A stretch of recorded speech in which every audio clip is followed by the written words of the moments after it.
अगर आपको हमारी कहानी पसंद आए तो प्लीज हमारे चैनल को लाइक और सब्सक्राइब जरूर करें।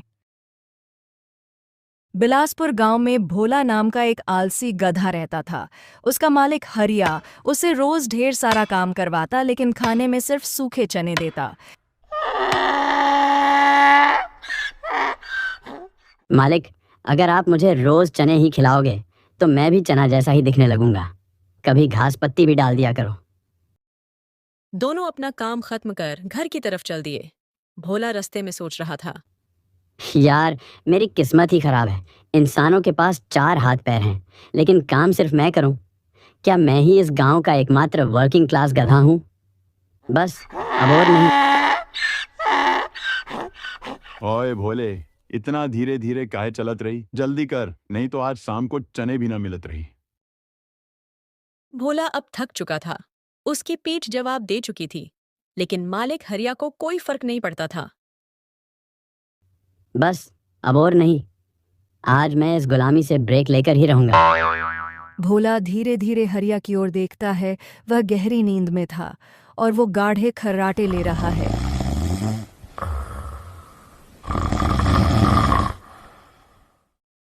मालिक को नींद आ गई है। यही सही मौका है भागने का। चलो, जंगल की सैर कर आते हैं।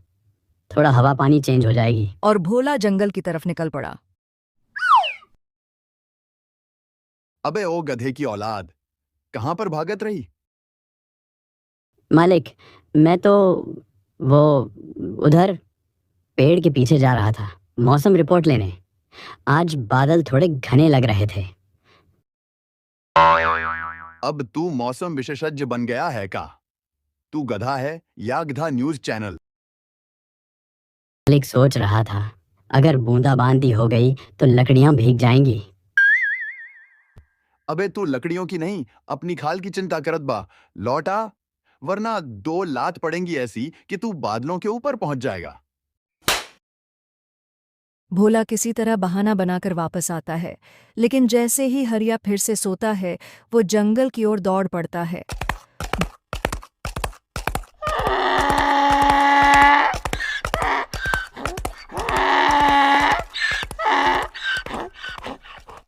भोला चलते चलते गहरी जंगल में पहुंच गया। ये जंगल की लाइफ भी क्या मस्त लाइफ है। और वह हरिया दिन भर मुझे धोता रहता है। कभी लकड़ियां, कभी खुद, ऊपर से गाली भी देता है। मैं भी कुछ कम नहीं हूँ। आज तो फैसला करके ही आया हूँ।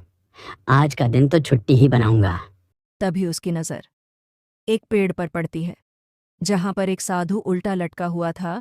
बाप रे, ये बाबा उल्टे कैसे लटके हैं? क्या ये हैंगिंग बाबा हैं? ओ गधे, तूने कभी इंसान को उल्टा लटका नहीं देखा क्या? बाबा, इंसान तो मैंने सीधा सीधा ही देखा है, पर उल्टा तो पहली बार देख रहा हूँ। और सुनिए, मैं गधा जरूर हूँ, पर दिमाग घास नहीं चढ़ता।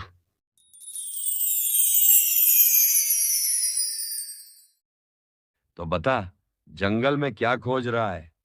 अरे बाबा, मैं अपनी इस गधे की लाइफ से बहुत दुखी हो गया हूँ। बाबा, मैं इंसान बनना चाहता हूँ। अरे वाह, क्यों भाई? गधा होकर क्या दुख है तुझे? बाबा, मेरा मालिक हरिया मुझे इंसानों से भी बदतर ट्रीट करता है। दिन भर ढोता है, खुद खाए पूरी सब्जी, मुझे दे सूखे चने। और वो तो कभी कभी मेरे कान मरोड़ कर कहता है, ओ भोला, तू गधा है, तेरा काम है सिर्फ मेरी सेवा करना। तो तू क्या चाहता है? बाबा, मेरी यही तमन्ना है कि मैं इंसान बन जाऊं, और वो हरिया, वो बन जाए गधा। तब मैं भी उसे ढोऊंगा, कान खींचूंगा और कहूंगा, ओ हरिया, बोल, अब कौन है असली मालिक? तेरी यह ख्वाहिश पूरी हो सकती है, लेकिन एक शर्त है। क्या बाबा, कहीं मुझे उल्टा लटकना तो नहीं पड़ेगा? नहीं बेटा, पर याद रख, जो बोएगा वही काटेगा। तू आज जो करेगा, कल वही तुझे भुगतना पड़ सकता है। बाबा, मैं तो तैयार हूँ। हरिया को गधा बनते देखना मेरी जिंदगी की सबसे बड़ी पार्टी होगी। और बाबा मंत्र पढ़ने लगते हैं। हिंचक बिंचक झम झम झू, अब ये गधा बने आदमी तू। कल सूरज उगते ही तू इंसान होगा और हरिया बनेगा गधा। चल अब जा और आराम कर, तेरी तकदीर बदलने वाली है। भोला खुशी में नाचने लगता है।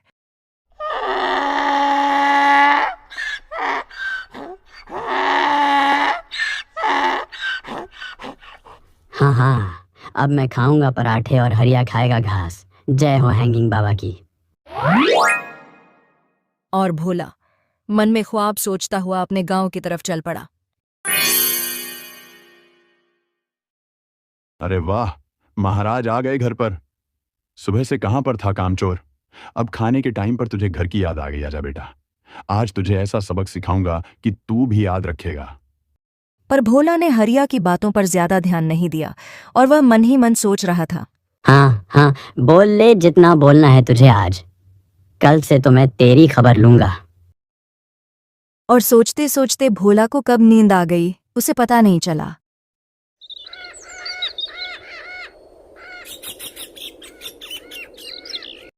अगली सुबह कुछ बदला बदला था, क्योंकि अब भोला था इंसान और हरिया बन चुका था गधा।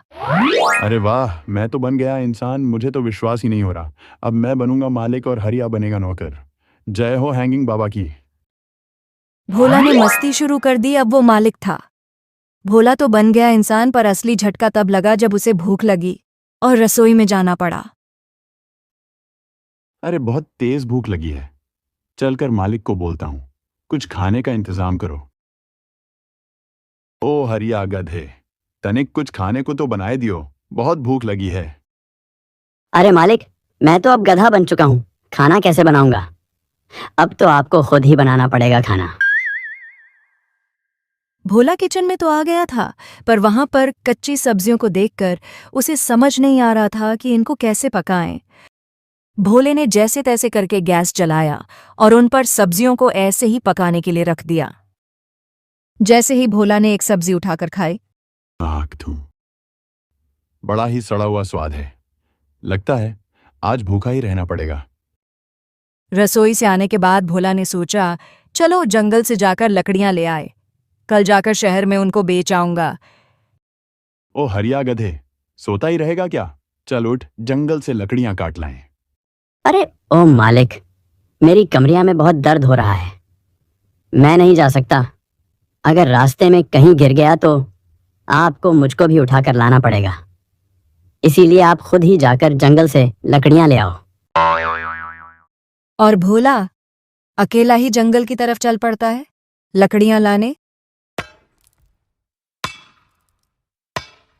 क्या मुसीबत है, लकड़ियां भी खुद काटो और उठाकर भी खुद ही लेकर जाओ। जब मैं गधा था तो आराम से चने खाता रहता था और हरिया मालिक लकड़ियां काटता था। भोला को अब धीरे धीरे एहसास होने लगा था कि इंसान बनना उसकी बहुत बड़ी गलती है। एक शाम भोला ने सोचा, चलो खेतों में जाकर हल ही जोत लिया जाए। लेकिन पास ही खड़ा हरिया गधा उसे देखकर मन ही मन मुस्कुरा रहा था।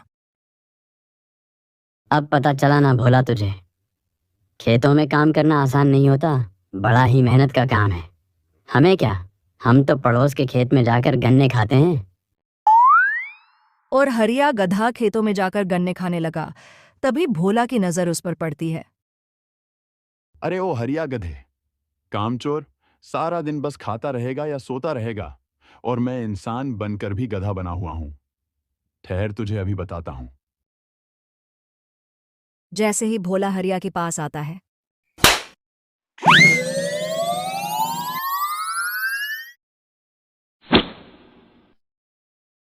हाय रे, मार डाला। अरे ये भी कोई जिंदगी है, इंसान होकर गधे से मार खानी पड़ रही है। मुझे नहीं बनना कोई इंसान विंसान। मैं तो चला हैंगिंग बाबा के पास दोबारा से गधा बनने। और हरिया जंगल की तरफ चल पड़ा हैंगिंग बाबा को ढूंढने। बाबा, ओ बाबा, बाबा माफ कर दो। मैं समझ गया कि इंसान बनना कोई मजाक नहीं है।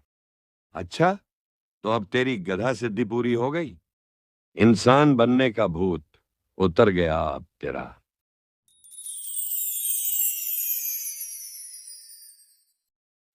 हाँ बाबा, अब मैं समझ गया कि हर किसी का काम मुश्किल होता है। कृपया सब कुछ पहले जैसा कर दो। तथास्तु, सब कुछ पहले जैसा हो जा तू। अगले दिन दोनों एक दूसरे को अपने असली रूप में देखकर बहुत खुश हुए। दोनों को समझ आ चुका था कि हर किसी की जिंदगी में संघर्ष है। इंसान हो या जानवर, फर्क बस नजरिए का होता है। मालिक, मुझे माफ करना, मैं बस थोड़ा थक गया था, पर आपकी जगह समझ गया हूँ अब मैं। और मैं भी समझ गया भोला, प्यार से रखेंगे तुझे। अब हम दोनों मिलकर रहेंगे बिना गुस्से के, और तुझे हरी हरी घास भी खिलाऊंगा। दोनों खुशी खुशी से अब एक साथ रहने लगे। इस कहानी से हमें यह शिक्षा मिलती है, हर जीवन की अपनी अहमियत होती है। दूसरों की जगह जाकर ही उनकी मेहनत समझ आती है, इसलिए किसी की जिंदगी को छोटा न समझें।